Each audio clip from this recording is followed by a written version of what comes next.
No one opens the dashboard. They rely on memory. And that's where most people lose. So let me ask you, when leaders are deciding who gets the next opportunity, do they remember your work or do they remember someone else? Because that gap is where careers stall and most people don't even realize it is happening. Hi, I am Marian. I help immigrant professionals thrive in the American workplace, not just by working harder, but by showing up strategically, drawing from my own experience and from my book, Breaking Through. And today we are talking about something that most people don't realize. They are playing the wrong game at work. Most people believe this: if I do good work, it will speak for itself. And remember, I talk about this some in my book, Breaking Through, Ahunzipa Nkasa, which is a Ghanaian word that means quality beats don't speak. Basically, your work, good work, speaks for itself. It sounds right. It feels fair. It's what we were taught. If I do good work, it will speak for itself. But here's the truth. Your work does not speak for itself. People speak for your work.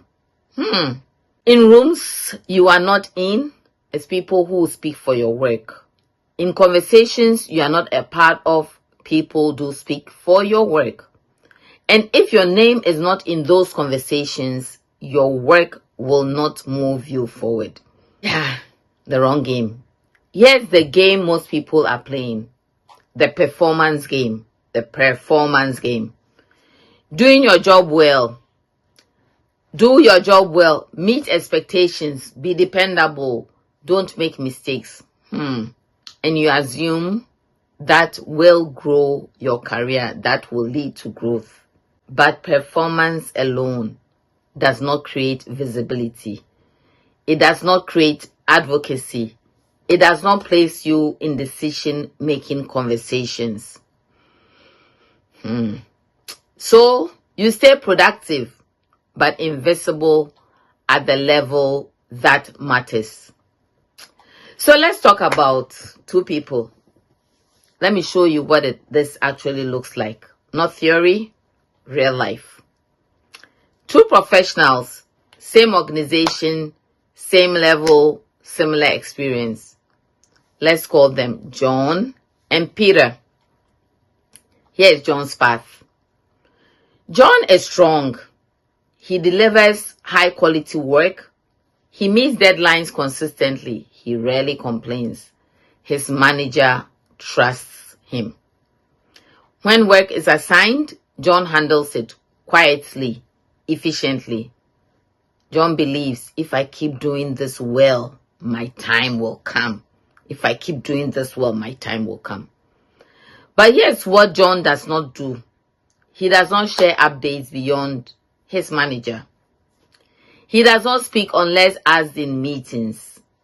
He does not build relationships outside his immediate team. He does not position his work in terms of business impact. So his work is done, but not circulated. Now let's look at Peter's path. Peter is also competent. Remember, both of them are competent. But Peter understands something different. He doesn't just complete work, he connects his work to people. When he finishes something, he communicates it clearly. What was done, what problem is solved, and what this enables next. In meetings, he doesn't speak all the time, but when he does, he connects his work to the bigger picture. And over time, something starts to happen. In decision rooms, closed door meetings, right? Leadership meetings, closed doors. They are discussing a new initiative, a stretch assignment, someone to lead something bigger. And someone asks, who do we have that can handle this? Who do we have that can handle this? Like I said, no one opens a dashboard. No one pulls performance reports. They rely on memory, on familiarity, on names that come to mind. And here's the moment. Peter's name comes up. Not because he's the only one performing, but because they've heard him speak, they've heard him connect ideas, they understand his work. John, silence. Not because he's not good, but because he's not present in their mental map. Do you get the drift? It's not because John is not good, but because he's not present in their mental map. And this is how it happens. John continues working, still performing, still delivering, still waiting, while Peter moves into opportunities he never even knew existed. And this is the part many people never see. Opportunities are not given to the hardest worker. They are given to the most visible, trusted, and remembered contributor in decision-making spaces. So, if you are playing only the performance game, you are playing the wrong game. It's not just about doing the work. It's about being part of the conversation that determines what happens next. So what is the right game? Not noise. No. Not self-promotion. Not politics in a negative sense. It is strategic presence. That means 1.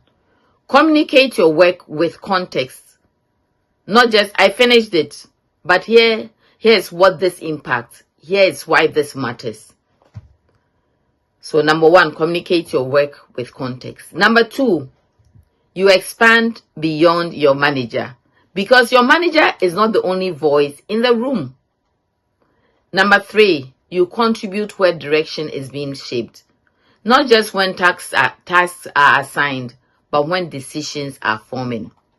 You build at least one advocate, one ally, one sponsor, someone who can say your name with clarity, with confidence when you are not there. Because your career is built on 3 things: performance, visibility, advocacy. Again, performance, visibility, advocacy. Most people focus on 1, but the people who grow understand all 3. So here's my challenge. Here's my direct challenge. And here's my question to you. Here's the question I want you to sit with. Are you playing the performance game only? Or are you positioning yourself for the conversations that drive decisions? Because if no one is speaking for your work will not move you forward. Because if no one is speaking for your work will not move you forward. Don't stop here. Watch these other videos of mine. You are not visible. You are not just positioned. Stop waiting until you are 100% ready to speak. Why you doubt yourself at work? Because this is not just about working harder. It is about understanding how the workplace really works. If this shifted your perspective, subscribe to the channel, like the video, and share it with someone who needs it. And if you're already subscribed, thank you.